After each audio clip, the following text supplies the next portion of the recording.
Today, we will be learning how to tack up a horse in both English and Western tack. Myself, Ashley, will be doing the commentary, and we will be featuring our therapeutic riding horse, Poncho, and our volunteer coordinator, Kaylee. Before we begin, let's discuss the two different types of saddles that are used at NMCTR. On the left-hand side, we have a Western saddle. Western saddles are normally a lot larger and heavier, and they are designed to spread the weight of the rider over a large area of the horse's back. On the right-hand side, we have the English saddle. English saddles are a lot smaller and lighter, and they're designed to give the rider a closer contact with the horse's back.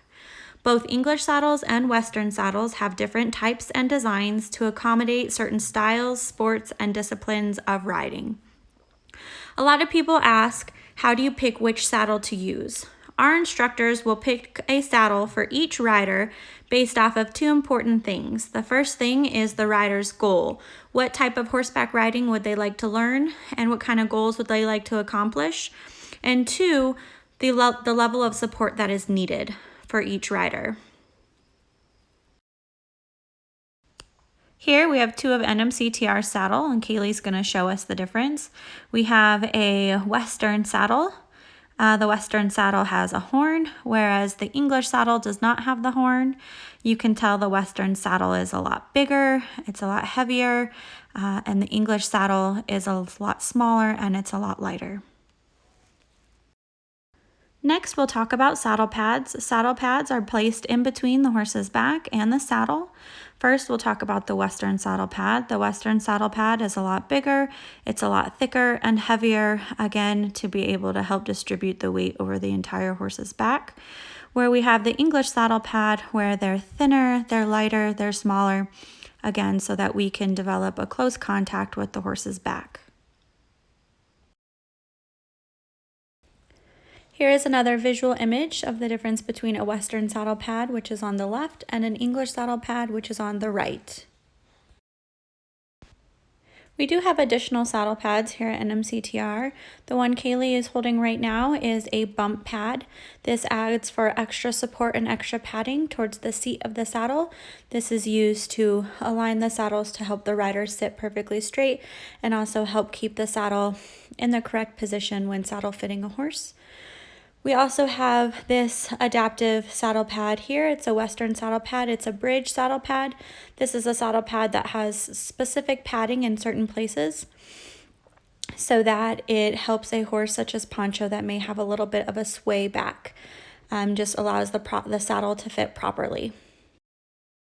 Next, we will need the piece of equipment that keeps the saddle and saddle pad on the horse, which in Western equipment is called the cinch, and in English equipment is called the girth. There are many variations to an English girth. There are short ones and long ones, just based off the length of the saddle billets. And one of the main differences between a Western girth and an English girth is that the Western cinch has one buckle, whereas the English girths have two buckles. We use a variation of stirrups based off the rider's needs and abilities. All of our stirrups are safety stirrups. For instance, the stirrup on the left has a cage on it, therefore the foot cannot slide through, whereas the stirrup on the right has a rubber band that potentially could break in case of emergencies. If you have any questions as to why we chose a specific style or type of stirrup, please ask your instructor for an explanation, as we'd be happy to share.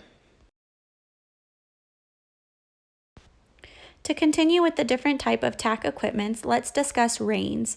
Reins are used to stop the horse and also as a steering mechanism. As you can see here, we have different types of reins, and the different types of reins are chosen based off the rider's needs. Some of the reins have a leather braided texture, some of them have a rubber texture, some of them have different color knots or different colors to be able to help our riders understand where to correctly hold the reins. Now that we've discussed the different types of tack, how do you know which tack to use with which horse? Every day, the NMCTR instructor will assign tack that specifically fits each horse and is meant for each rider. So whether you're a rider or a volunteer, please check out the tack up board and you'll be able to see which tack to use. For instance, today I will be using E9, saddle English 9 with a bump pad and a bridle and braided reins. All of our saddles are labeled to make it very easy for you to retrieve the correct saddle. All of the Western saddles start with a W, whereas the English saddles start with an E. So E1 for an English saddle 1. To retrieve the correct cinch or girth, please refer to the horse's saddle chart, where it will tell you the exact size of girth to use. All the girths will be hanging right next to the saddle chart, and they will be in order based off size and type. We have a NMCTR Tack Up order board. This board is there for those that are more visual, need help with task sequencing, or for those that do better with a schedule. Please refer to our Grooming 101 video to see how to use brushes 1 through 4. Today we will be learning how to tack up a horse, so we will be doing tasks 5 through 8. We have already brushed Poncho for today, so we're going to remove 1 through 4 and we will begin tacking up. Let's start with the English tack. Kaylee has number 5, the English saddle pad, and she just put her hand through where the girth and the billets will be going. Therefore, that needs to go towards the horse's ears so that you know which direction the saddle pad goes in. When you put the saddle pad on, always put the saddle pad a little bit more forward than you'd like, and that way you can slide it into position going in the same direction as the horse's hair. Now that we are done with number 5, the saddle pad, we are going to move on to number 6. However, Poncho requires an additional pad, which is the riser pad, so we will use that before we move on to saddle number 6. The part of the riser pad that is the thickest goes towards the back, which will allow for the saddle to sit more balanced on Poncho's back. Now that we have the riser pad in place, we can go ahead and place the saddle. Not all horses will need the riser pad. This is something that is horse specific, so that's why we do not have it on the tack up board. Now Kaylee's going to put the saddle on Poncho. When placing the saddle on the horse's back, we require that you set the saddle down as gently as possible. Please do not throw the saddle onto the horse and slam it onto their back. As you can see, the riser pad, the cushion part of it sits directly under the seat, which aligns the saddle to sit perfectly on Poncho. Kaylee is going to place the billets in the saddle pad keeper. This will ensure that the saddle and the saddle pad stays in place. Next, she is going to make a tent-like space. She's going to lift the saddle pad right where the withers and the pommel is. What this does is it allows for room in between the withers and the saddle. You do not want to have the saddle or the saddle pad directly on the withers. It also allows for freedom of the shoulder, like Kaylee just showed you. She ran her hand down his shoulder there. So there's space there, and she's going to check his shoulder and make sure that the saddle is fitting correctly. Always evaluate to make sure that the saddle is placed on the horse and fitting on the horse correctly. If we look at the bottom photo, the saddle slightly dips down towards the seat, which will cause the rider to be off balance. It also places the leg in a forward chair seat position. This makes it very hard to develop and maintain a correct position. Where if you look at the top photo, because we have added the riser pad, the saddle is now sitting balanced on Poncho's back, which will allow for a balanced seat for the rider and a straight leg down the saddle.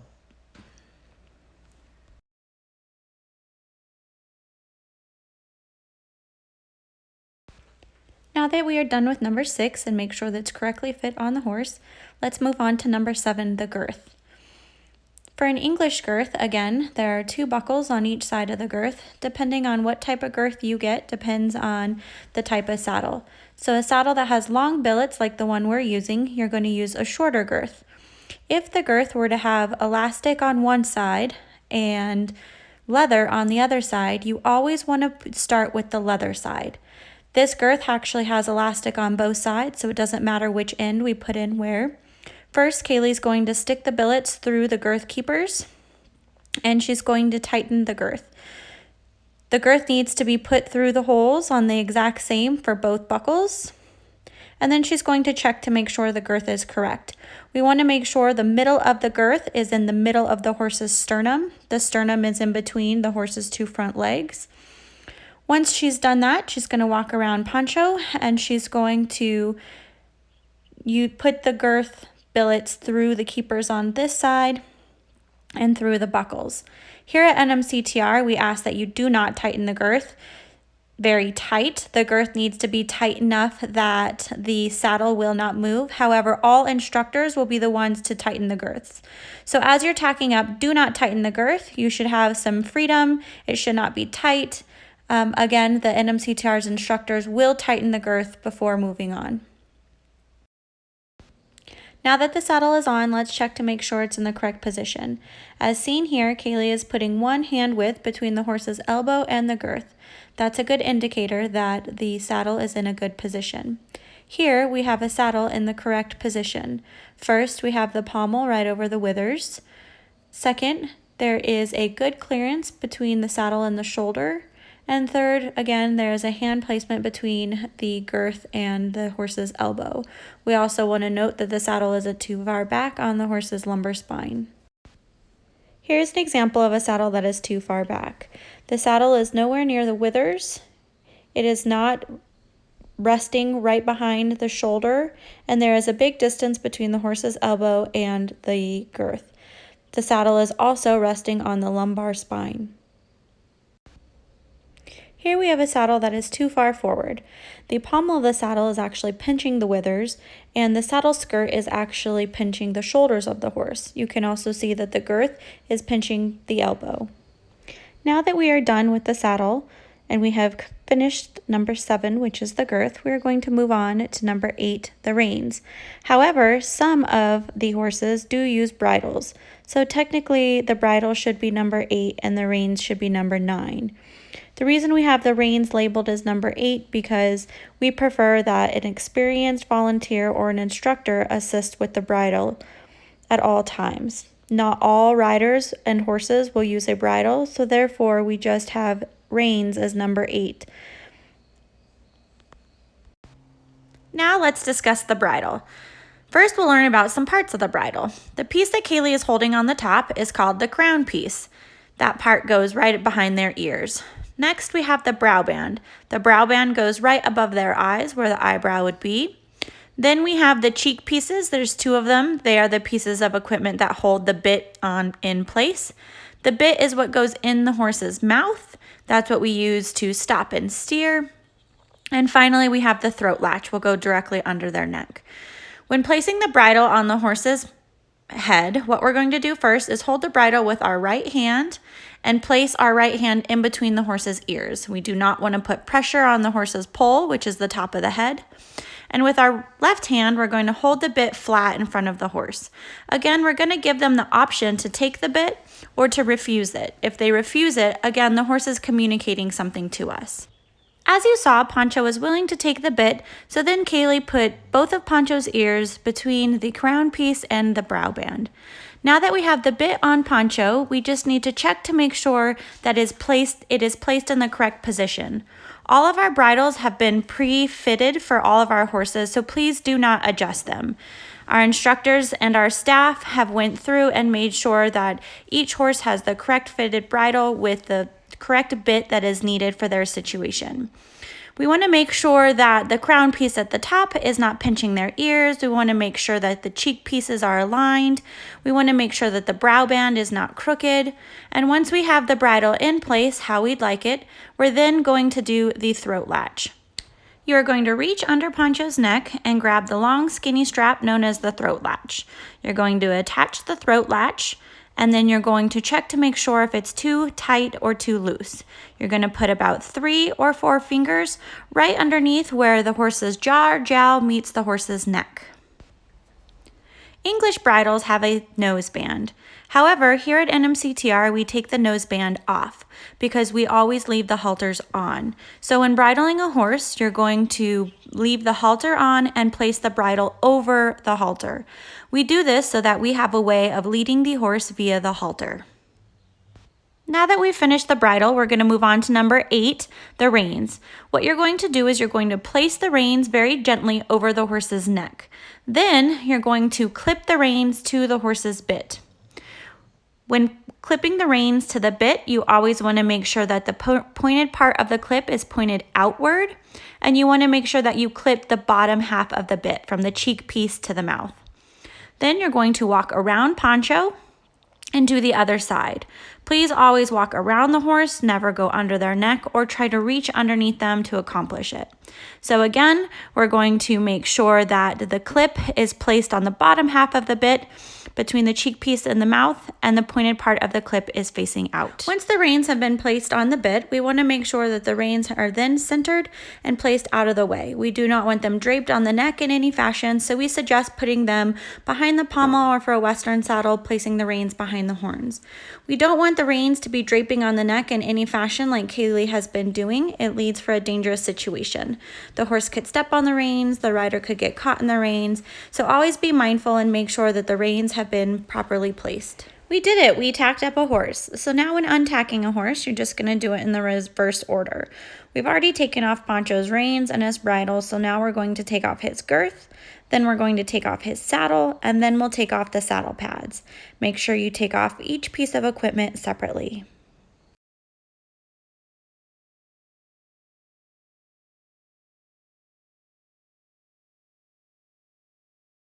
Now that you've learned how to tack up with English equipment, let's learn how to tack up with Western equipment.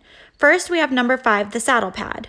A lot of Western saddle pads will have a suede or leather accent that right above the withers of the saddle pad and where the girth will lie.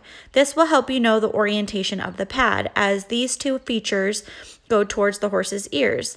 Again, we want to place the saddle pad on the horse's back and place it a little bit farther forward than we normally would, because then what we're going to do is we're going to slide the saddle pad back into the correct position. Next, we'll move on to number 6, the saddle. Some people, prior to putting the Western saddle on, will place the right stirrup over the seat of the saddle so it doesn't get caught like it just happened to Kaylee. It doesn't really matter. All we care about is that when placing the saddle on the horse, you do not throw and slam the Western saddle on the horse's back. We take great pride in protecting our horse's back.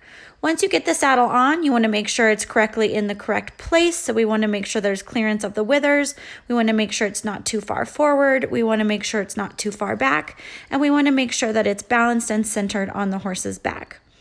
We also want to make sure that there is the exact same amount of saddle pad in the front of the saddle as there is in the back of the saddle. We also want to make sure that the saddle skirt and the saddle pad does not pass the point of the hip, which is right where Kaylee just pointed.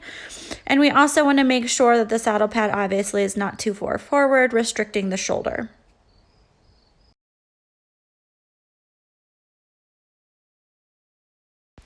Now that we have the saddle properly placed on Poncho, we are going to move on to number 7, the cinch. We'll always start on the right side, and you will place the one billet of the saddle through the one buckle of the cinch. To make sure that the cinch will fit symmetrical on the horse, we want to make sure that the center of the cinch will be in the middle of the horse's sternum. Once we've established a proper length of the cinch from the right side, we will walk to the left side and tighten the cinch from there. Now we're ready to attach the cinch on the left side. Kaylee has placed the stirrup over the horn to give her some visibility. First, we'll place the latigo through the buckle of the cinch, or the ring of the cinch. To tighten it, she's going to pull the latigo towards her, up towards the sky. Then she will weave the latigo through the front rigging ring and again through the buckle of the cinch. She wants to make sure that her layers of the latigo are nice and straight and aligned, and then she's going to tighten the cinch accordingly. Again, remember here at NMCTR, we do not tighten the girth or the cinch. That is the instructor's job. You just want it snug enough so that the saddle will stay in place. With the excess latigo, Kaylee tucked it into the front rigging ring of the cinch, and that is where it will stay until the instructor tightens it. If you're interested in learning about how to tie a Western cinch knot, please inquire with one of our staff members and we'd gladly like to show you. Now that we have finished tacking up with Western equipment, let's play a little game. Look at this picture and tell us everything that is wrong. Let's see if you guessed correctly. First off, the saddle itself is too far forward. It is resting on Poncho's withers, restricting his shoulder and pinching his elbow. Secondly, the saddle pad is too far back. It cannot distribute the weight evenly throughout the horse and is past the point of the hip. And third, we have the reins that are draped over Poncho's neck, not behind the horn. Trivia question number 2. What is wrong with this picture?